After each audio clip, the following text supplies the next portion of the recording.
He's back!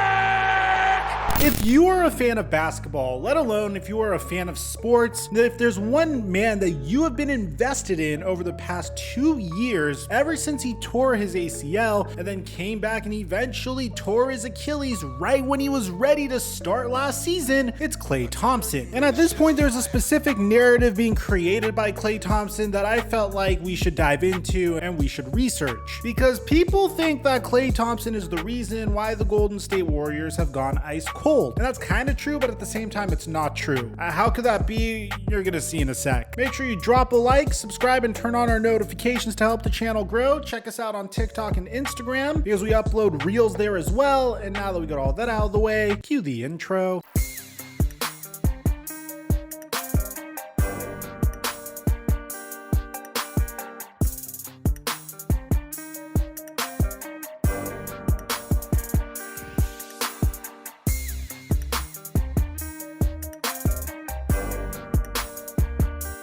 I gotta be honest, man, I am absolutely blown away with where technology is going because I was able to learn so much about myself and my body based off of a very simple test I took from a genetic analysis company called Self-Decode. You'll be able to uncover all of these different insights about your DNA. They do this by using AI and machine learning, and they'll provide personalized health recommendations based off of your genome. But it doesn't stop there because Self-Decode also provides lab analysis and recommendations. And it's super easy to start. They send you a simple lab testing kit where you need to collect your sample and send it back to them. And once you're done, you get this, and I'm gonna share you a decent amount about myself just to give you an idea of how sick this is. Something a little bit personal about my family is we are very subject to insomnia, and Self-Decode was able to pick that up in their wellness report. Now, their wellness report is very detailed. I want you to know, like, they give you a lot of information about yourself, and when you go into this, there's more stuff about yourself that you can uncover,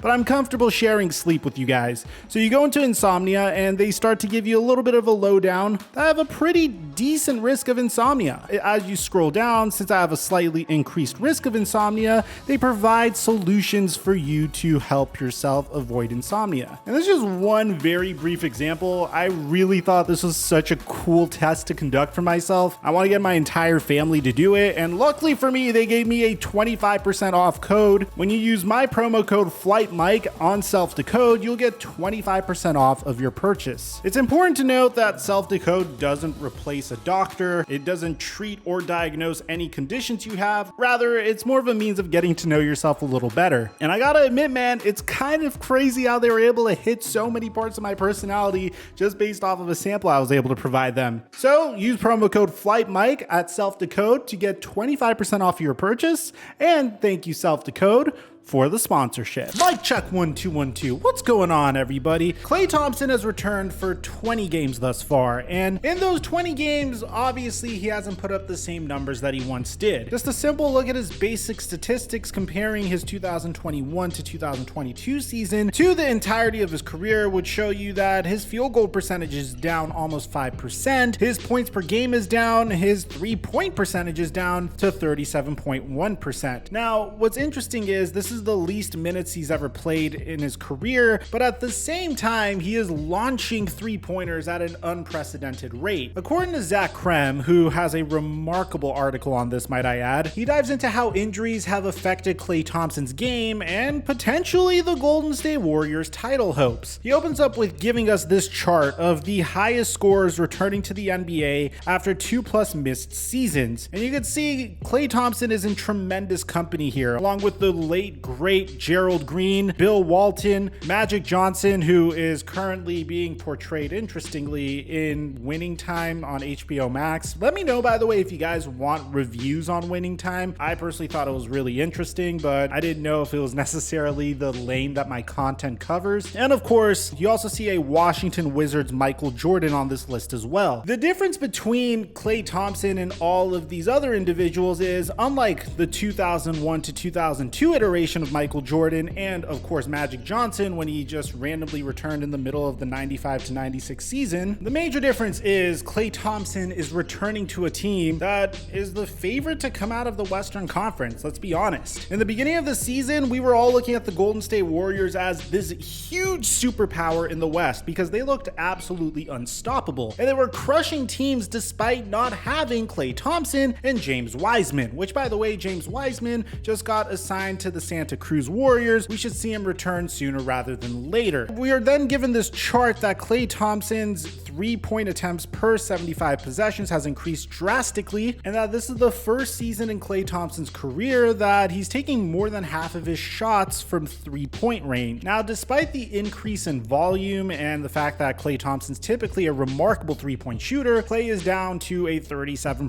3-point percentage, which is one of the lowest percentages of his entire career. And on top of that, he hasn't been necessarily the greatest from 2-point range as well. This is also the first time in his career where his effective field goal percentage is lower than the league average. Now, what's really interesting is Klay Thompson's jump shot isn't the same as it used to be as well. He's lost about 2 degrees of arc from his jumper in total. Originally, he had 46 degrees of arc on his 3-point attempts, but this season he's down to 44.1 degrees. And if you take a look at this graph via The Ringer, it shows you that in 2017 to 2018, how much of an arc there was on Klay Thompson's jump shot in comparison to 2021 to 2022. But in addition to that, if you look at other statistics regards to Klay Thompson, whether it's catch and shoot threes, where historically he's made catch and shoot threes at a 44% clip, to this year where he's shooting 36% on catch and shoot threes, to the fact that he is now taking a career high rate of pull-up 3-pointers, as evidenced by this graph here, Klay's game has changed dramatically. He's also more of a playmaker for his teammates and has increased his drives per 100 possessions and his touches per 100 possessions, and his assist rate has gone up. Now, here's the thing. That could also be due in part to the fact that Draymond Green hasn't played for the Golden State Warriors since Klay Thompson's return, which brings me to my next major point. Over the years, when you watched the Golden State Warriors play over the past decade, who was the primary playmaker for the Golden State Warriors? Draymond Green. Draymond hasn't played in quite some time. As a result, it probably is taking the rest of the Golden State Warriors out of rhythm. Now you're seeing Klay Thompson, instead of just being focused on spotting up and coming off of screens and hitting catch and shoot threes, he's more focused on pulling up or potentially finding the open teammate, or even driving and dishing to find his other teammates and create opportunities for them. And I think this is the primary reason why you're seeing the Golden State Warriors start to struggle, if you can even call this struggling. I'm recording this before the Los Angeles Clippers face off against the Golden State Warriors. In their last 19 games, the Warriors are 10-9 with Klay Thompson back in the lineup. In the previous 45 games without Klay, they won 33 of them and they lost 12 of them. And what's really frustrating about this, it's the fact that this one statistic doesn't indicate how the Golden State Warriors only won 5 games and lost 6 games between the time that Draymond Green was absent from the lineup to the time Klay Thompson made his return. And thankfully, Draymond Green has announced in his podcast when he is set to return. By the way, I am projecting or targeting my return next Monday, the 14th versus the Wizards. That is the date that I am targeting. I'm excited as hell. Now, you could also point towards other effects that Klay Thompson has in the lineup. Obviously, Damian Lee isn't playing as many minutes as he was before. Jonathan Kuminga has seen his minutes shoot up significantly since Klay Thompson has returned, averaging 9.7 minutes per game even more, for a total of 21 minutes per game with Klay Thompson in the lineup. Jordan Poole is averaging about 4 minutes less per game. So if you ask me, I think the lineups and the rotations are just fine. At the end of the day, the Golden State Warriors need to get Draymond Green back as soon as possible to really figure out a rhythm. If you ask me, I think there are 2 major issues with Klay Thompson in general. One, his jump shot arc is a little bit flat in comparison to years past. Now, this could just be a some major symptom of him dealing with significant amounts of rust because, again, he's been out for over 2 years and is coming off of 2 major injuries. And I think that's an issue that's going to eventually fix itself. And there's way worse issues that we could be dealing with than Klay Thompson's jump shot being a little bit flat. Because if you look at Klay Thompson so far, offensively and defensively, he's been net positive. He's been nothing but good for the Warriors since his return. The narrative that the Warriors are performing horribly with Klay Thompson in the lineup is a very skewed metric, is what I'm trying to convey here. The moment Draymond Green returns, the Golden State Warriors are going to have 15 more games to figure themselves out at full strength. And hopefully they could carry that momentum into the playoffs, which you might think is not a lot. And then you remember that Kyrie Irving, Kevin Durant, and James Harden have only played 16 games together throughout their entire career. So maybe 15 games is all they need to really figure things out now that Klay Thompson has returned to the Golden State Warriors. And I think this is the perfect time for Draymond Green to return as well. Personally, let me know what you guys think. Do you think Klay Thompson is holding the Golden State Warriors back? Because that's a big load of BS if you ask me. Aside from that,